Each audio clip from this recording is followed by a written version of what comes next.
بسم اللہ الرحمن الرحیم۔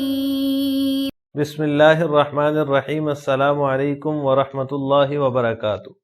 عزیز طلبہ، آج مسند امام اعظم کا سبق نمبر 18 ہے، اور اس سبق کے اندر ہم طہارت کے لغوی شرعی معنی اور پانی کی نجاست و طہارت کا جو مسئلہ ہے اس کی تفصیل پڑھیں گے۔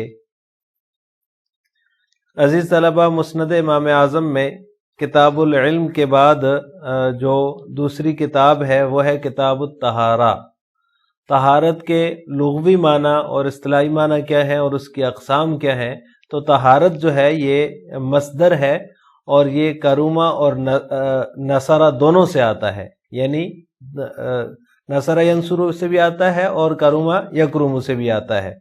اس کے لغوی معنی ہوتے ہیں گندگی اور میل کچیل سے پاک ہونا، صاف ہونا، اور اصطلاحی معنی یا شرعی معنی اس کے یہ ہے کہ قاعدہ شرعیہ کے مطابق حدث یا خبث کو زائل کرنے کے لیے پانی یا مٹی کا استعمال کرنا، یہ طہارت کہلاتا ہے۔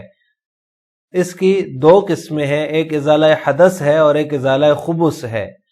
ازالہ حدث یعنی نجاست حکمی کو زائل کرنا، اس کو ازالہ حدث کہتے ہیں، اور ازالہ خبث یعنی کہ نجاست حقیقی کو زائل کرنا۔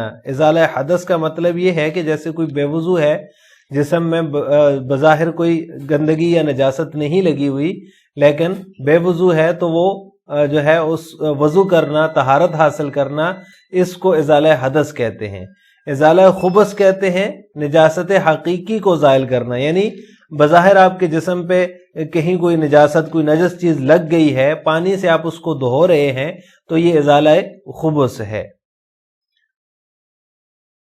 نجاست حکمی کو زائل کرنا یا ازالہ حدث کی دو صورتیں ہیں، ایک ازالہ عن الحدث الاصغر ہے اور ایک ازالہ عن الحدث الاکبر ہے۔ ازالہ عن الحدث الاصغر کی مثال وضو ہے، یعنی کہ چھوٹا جو حدث ہے وہ بے وضو ہونا ہے، تو وضو کرنا یہ جو ہے ازالہ عن الحدث الاصغر ہے، یعنی کہ چھوٹا اس کا کیا کہتے ہیں حدث ہے، اس سے آپ اس کو زائل کر رہے ہیں، وضو کر کے اس کو زائل کر رہے ہیں۔ جبکہ ازالہ عن الحدث الاکبر جو ہے اس کی مثال جو ہے وہ غسل کرنا ہے، کیونکہ غسل بھی جو ہے وہ بظاہر ایسا ہوتا ہے کہ جسم پہ گندگی نہیں لگی ہوئی، لیکن آپ کے اوپر غسل فرض ہے۔ مثال کے طور پر ہم بستری کے بعد یا پھر احتلام کے بعد جو غسل فرض ہو جاتا ہے، اس کو ازالہ عن الحدث الاکبر، وہ بڑا حدث ہے، اس کو زائل کرنا، یہ بھی نجاست حکمی کی ایک صورت ہے۔ کتاب الطہارۃ، باب النہی عن البول فی الماء الدائم، وبہ قال حدثنا ابو حنیفہ عن ابی الزبیر عن جابر قال قال رسول اللہ صلی اللہ علیہ وسلم لا یبولن احدکم فی الماء الدائم ثم یتوضأ منہ، وبه قال حدثنا ابو حنیفة عن الہیثم الصواف عن محمد بن سیرین عن ابی ہریرہ رضی اللہ تعالی عنہ قال نہا رسول اللہ صلی اللہ علیہ وسلم ان یبال فی الماء الدائم ثم یغتسل منہ او یتوضأ۔ پہلی حدیث جو کہ حضرت جابر بن عبداللہ رضی اللہ تعالی عنہ سے مروی ہے، وہ فرماتے ہیں کہ رسول اللہ صلی اللہ علیہ وسلم کا ارشاد ہے، آپ صلی اللہ علیہ وسلم نے ارشاد فرمایا کہ تم میں سے کوئی شخص کھڑے پانی میں پیشاب نہ کرے کہ پھر اس سے وضو کرے۔ دوسری روایت کا ترجمہ یہ ہے کہ جو کہ ابو ہریرہ رضی اللہ تعالیٰ عنہ سے مروی، وہ فرماتے ہیں کہ رسول اللہ صلی اللہ علیہ وسلم نے کھڑے پانی میں پیشاب کرنے سے منع فرمایا کہ بعد میں اس سے غسل یا وضو کیا جائے۔ عزیز طلبہ، یہاں پر دو مسئلے ہیں۔ پہلا مسئلہ یہ ہے کہ پانی میں نجاست گرنے سے پانی ناپاک ہوتا ہے یا نہیں ہوتا۔ دوسرا مسئلہ یہ کہ کتنا پانی ہوگا تو وہ ناپاک ہوگا، اور کتنا پانی کتنی مقدار میں ہوگا تو وہ ناپاک نہیں ہوگا۔ تو اہل ظواہر جو ہیں وہ کہتے ہیں کہ جب تک پانی میں رقت اور سیلان باقی ہے، پانی نجاست گرنے سے ناپاک نہیں ہوگا۔ ان کے نزدیک جب تک پانی بہہ رہا ہے، اس کی رقت اور سیلان باقی ہے، تو اس میں نجاست بھلے جتنی بھی گر جائے تو وہ ناپاک نہیں ہوگا۔ امام مالک رحمہ اللہ تعالیٰ کا مذہب یہ ہے، وہ فرماتے ہیں کہ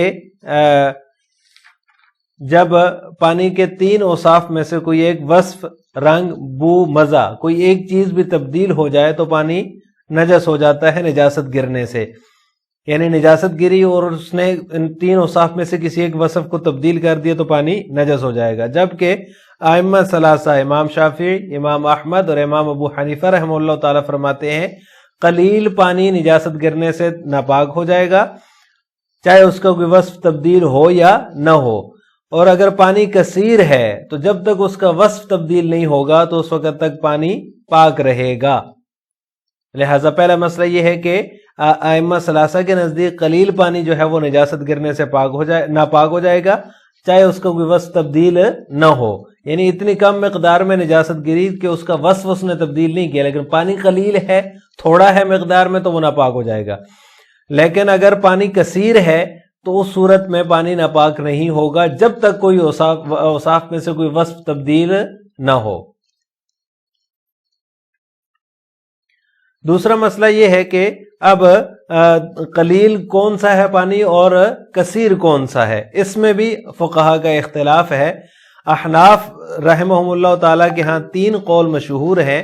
امام ابو حنیفہ رحمہ اللہ تعالیٰ کا قول یہ ہے، ان کا مذہب یا ان کا مسلک یہ ہے کہ مبتلا بہی کی رائے کا اعتبار ہوگا قلیل اور کثیر کی مقدار کو ناپنے میں.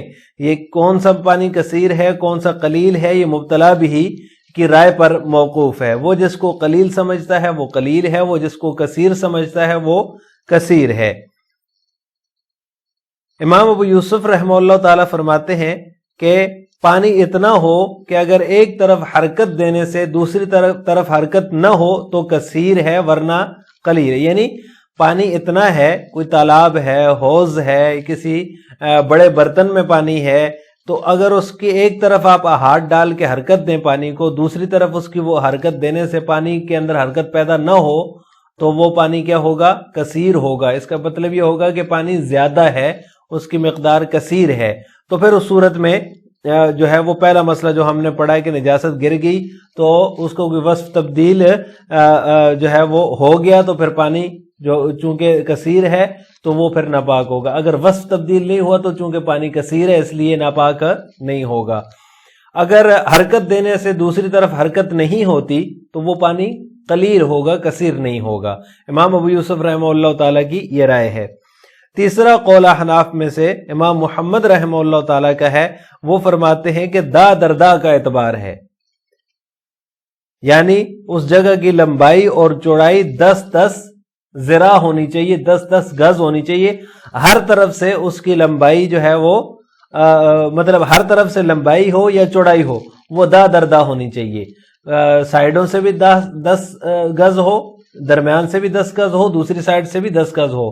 تو دا دردا جو ہے اگر اس کی جو ہے وہ لمبائی اور چوڑائی ہے تو وہ پانی کثیر ہے.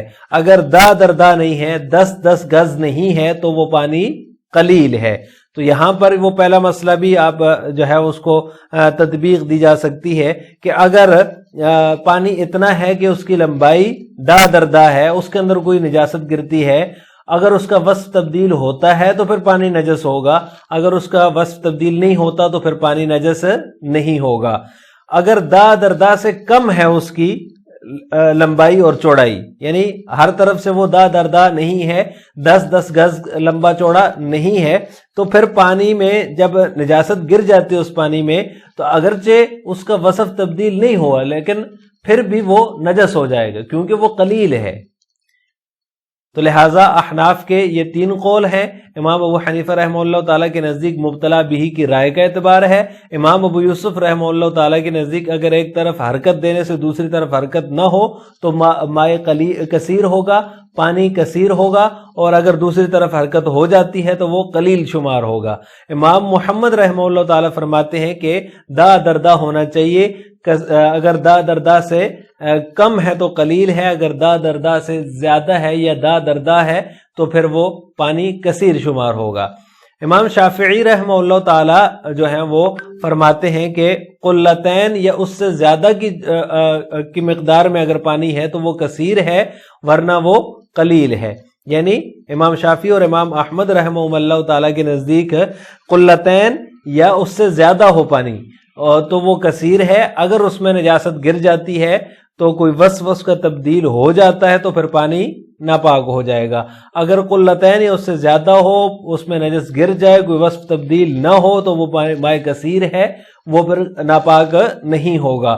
ہاں اگر وہ قلتین یا اس سے کم مقدار میں پانی ہے، پھر اس میں کوئی نجاست گر جاتی ہے تو پھر اس میں اگر اس کا کوئی وصف تبدیل نہ بھی ہوا پھر بھی وہ ناپاک ہو جائے گا، کیونکہ وہ قلتین سے کم ہے.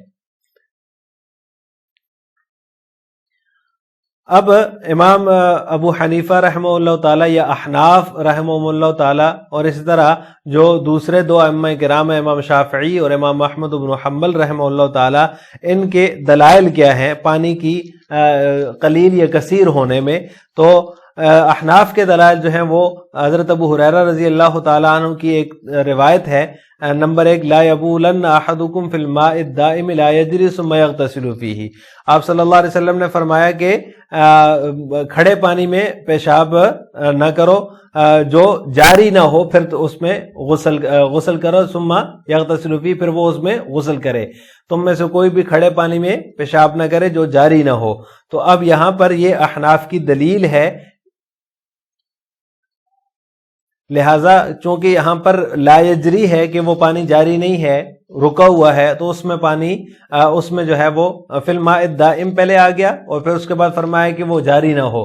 تو لہٰذا اتنا ہونا چاہیے کہ وہ جو ہے وہ جاری ہونے کے قابل نہ ہو. پانی کم ہوگا تو وہ جاری نہیں ہوگا، اگر زیادہ ہوگا تو جاری ہو جائے گا. تو کہنے کا مطلب یہ ہے کہ یہ احناف کی دلیل ہے. آپ صلی اللہ علیہ وسلم نے ایسے پانی میں، ٹھہرے ہوئے پانی میں پیشاب کرنے سے منع کیا. اور دوسری دلیل یہ ہے، اذا استيقظ احدكم من نومه فلا يغمسن يده في الاناء. تو اس میں آپ صلی اللہ علیہ وسلم نے فرمایا کہ اپنی نیند سے جب تم میں سے کوئی بیدار ہو تو وہ کسی برتن میں ہاتھ نہ ڈالے. اب یہاں پر ان روایات کے اندر نہ تو وصف کے تبدیل ہونے کا ذکر ہے اور نہ ہی اس کے اندر قلتین کی تخصیص ہے، بلکہ اگر پانی ٹھہرا ہوا ہے تو وہ نجاست گرنے سے ناپاک ہو جائے گا.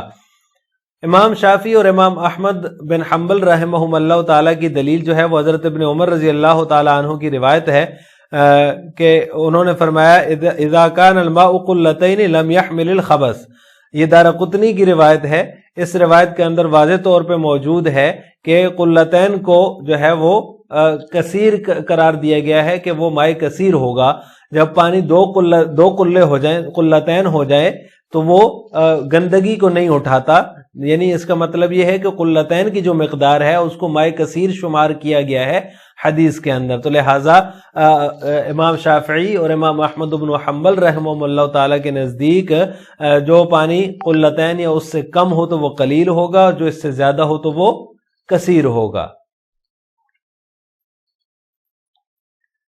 لہٰذا آج کے سبق کا خلاصہ یہ ہوا کہ ہم نے طہارت کے لغوی، شرعی معنی اور پانی میں نجاست گرنے کے مسئلے کی تفصیل پڑھی ہے. آخر میں آپ سے 2 سوال ہیں. نمبر 1، طہارت کی کتنی قسمیں ہیں؟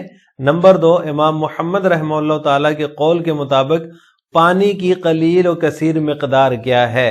احناف کے 3 قول گزرے ہیں، ان میں سے امام محمد رحمہ اللہ تعالیٰ کا جو قول ہے وہ آپ نے بتانا ہے کمنٹ باکس میں. السلام علیکم ورحمۃ اللہ وبرکاتہ.